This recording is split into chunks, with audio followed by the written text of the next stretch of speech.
నమస్తే, నేను లక్ష్మణ్. ఆంధ్రప్రదేశ్ వ్యాప్తంగా చర్చనీయాంశంగా మారింది కంటైనర్లో డబ్బులు.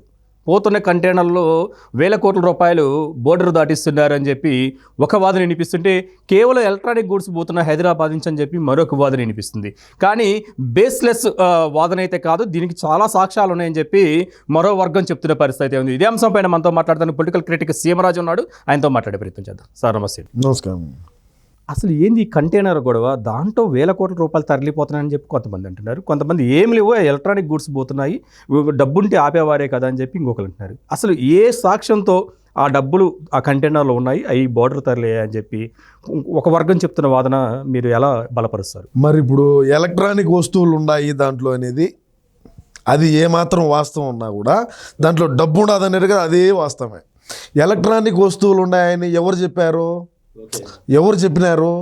అక్కడ పట్టుకున్నటువంటి కేంద్ర బలగాలు ఏమన్నా చెప్పినాయా? లేదు ఆంధ్ర రాష్ట్రంలో ఉండేటువంటి పోలీసు వ్యవస్థ ఏమన్నా చెప్పిందా? ఎవరు చెప్పినారు? మరి ఉన్నప్పుడైతే ప్రజానికానికి ఓపెన్ చేసి చూపించచ్చు కదా.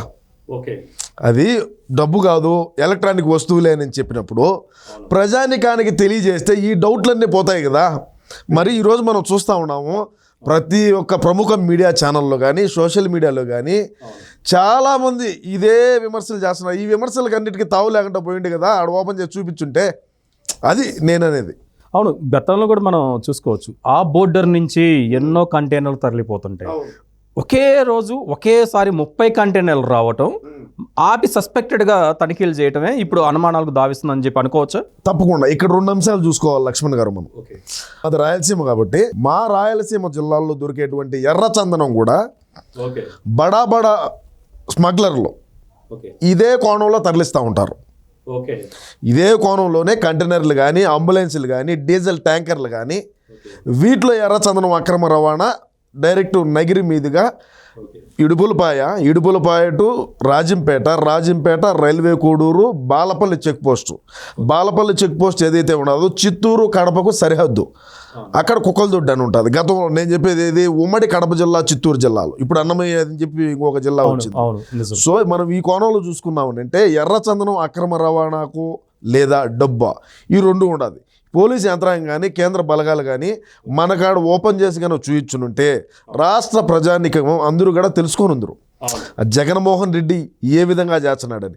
జగన్మోహన్ రెడ్డి నాకు తెలిసి ఈ ఎర్రచందనాలు ఇట్లాంటివి చేయడండి.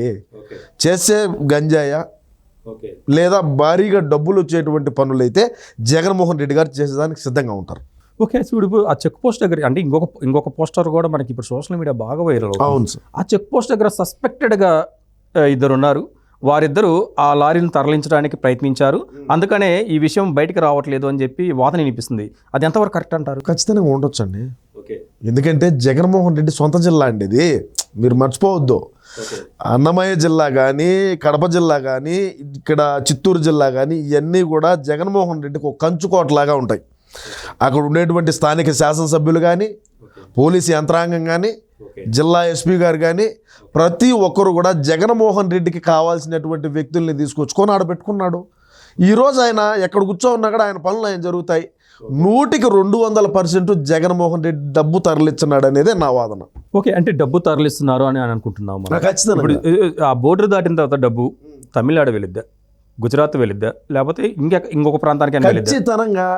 ఇప్పుడు రైల్వే ఇప్పుడు ఇడుపులపాయ నుంచి బయలుదేరింది, కడప టు రేణుగుంట హైవే ఎక్కుతారు. ఇప్పుడు పట్టుకునింది కూడా నందలూరు దగ్గర అండి. ఇవి నందలూరు చెక్ పోస్ట్ దగ్గర, రాజంపేట దగ్గరలోనే ఉంటుంది. అది కనుమలోపల్లి అని చెప్పారు. కనుమలోపల్లి దాటిన తర్వాతనే ఈ నందలూరు చెక్ పోస్ట్ వస్తుంది. నందలూరు చెక్ పోస్ట్ కాడ బండి బయలుదేరిందంటే బాలపల్లి దగ్గర ఎవడు ఆపరు నిన్ను. ఈ చెక్ పోస్ట్ బాగుంటుంది, అది ఇంకా పెద్దది. కానీ ఇక్కడ పోతుంది ఎవరు? ముఖ్యమంత్రి గారి పోతున్నాయి వాహనాలు. వాటిలో ఏముండాయా ఏమి అస్సలు చెక్ చేసేదానికి అంత సాహసం చేయరండి. స్మగ్లర్లు ఎవరైతే ఇంతకుముందు గతంలో చంద్రబాబు నాయుడు గారు ఉన్నప్పుడు రౌడీ షీటు అలాగే పీడీ యాక్టులు పెట్టుకున్న వాళ్ళందరినీ కూడా జగన్మోహన్ రెడ్డి బయటికి తీసుకొచ్చాడు. విపరీతంగా జరుగుతుంది రైల్వే కోడూరు ఆ యొక్క ప్రాంతాల్లో, విపరీతంగా జరుగుతుంది ఎర్రచందనం బండ్లే ఆపరు బాలపల్లి చెక్ పోస్ట్ దగ్గర. ఇంకా స్వయంగా ఈ రాష్ట్ర ముఖ్యమంత్రి గారు అన్నప్పుడు వాళ్ళు ఎందుకు ఆపుతారండి? అంత సాహసం చేస్తారా? పోనీ మీరు చెప్పండి. ఎవరు కూడా అంత సాహసం అయితే చేయరు. అది అంటే ముఖ్యంగా ఆ చెక్ పోస్ట్ని ఎందుకు ఎన్నుకున్నారు? ఓకే, హైదరాబాద్ నుంచి కంటైనర్లు బయలుదేరాయని చెప్పి అనుకున్నాము.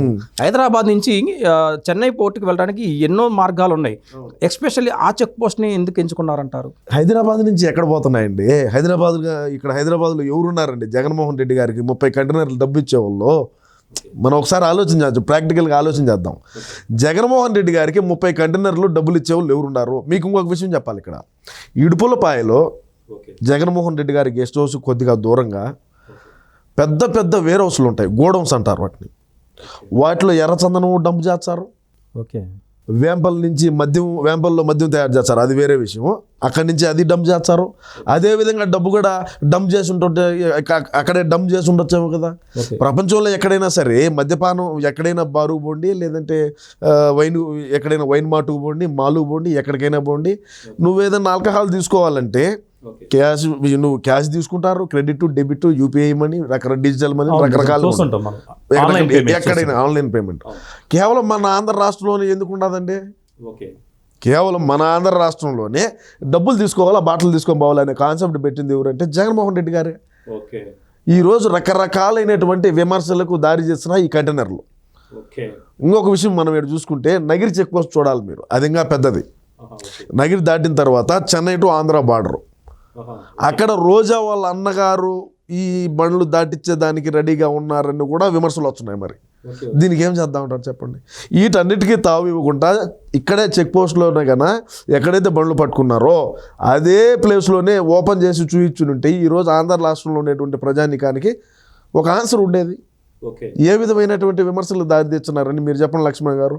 వాస్తవం అది. అయితే మనం చూసుకోవచ్చు, ఇప్పుడు మనకి కేసీఆర్ గారి నుంచి, జగన్మోహన్ రెడ్డి గారి నుంచి సెంట్రల్కి పెద్ద ఎత్తున వేల కోట్లు తరలిపోతున్నాయి ఎలక్షన్ టైంలో. గతంలో జరిగిన 5 రాష్ట్రాల ఎలక్షన్స్ అప్పుడు కూడా డబ్బులు పెద్ద ఎత్తున కేసీఆర్ గారు ఇచ్చారని చెప్పి విమర్శ ఉండేది. మరి రాబోయే సార్వత్రిక ఎన్నికల నేపథ్యంలో డబ్బులు తరలించే మార్గమేనంటారా? అంటే చెన్నై పోర్టు, గుజరాత్. ఖచ్చితంగానండి, వాస్తవంగా. ఇప్పుడు రోడ్డు మార్గంలో పోలేరు కదండి. రోడ్డు మార్గంలో ఇంత దూరం ప్రయాణించాలంటే అది అయ్యే పని కాదు. చెన్నై నుంచి డైరెక్ట్ పోతారు, కొంత విదేశాలకు ఎగుమతి చేస్తారు. మొన్న జగన్మోహన్ రెడ్డి గారు లండన్కు పోయినారు. ఏ విధంగా డబ్బులు అక్కడ ఇది చేసుకొని వచ్చుంటాడు, అంతా బ్లాక్ అండ్ వైట్గా. ఇట్లా ఏదైనా హవాలా రూపంలో కూడా మార్చుకొని ఈయన వైట్గా మళ్ళీ చేసుకునేది అని కూడా ఆలోచన చేయొచ్చు కదా.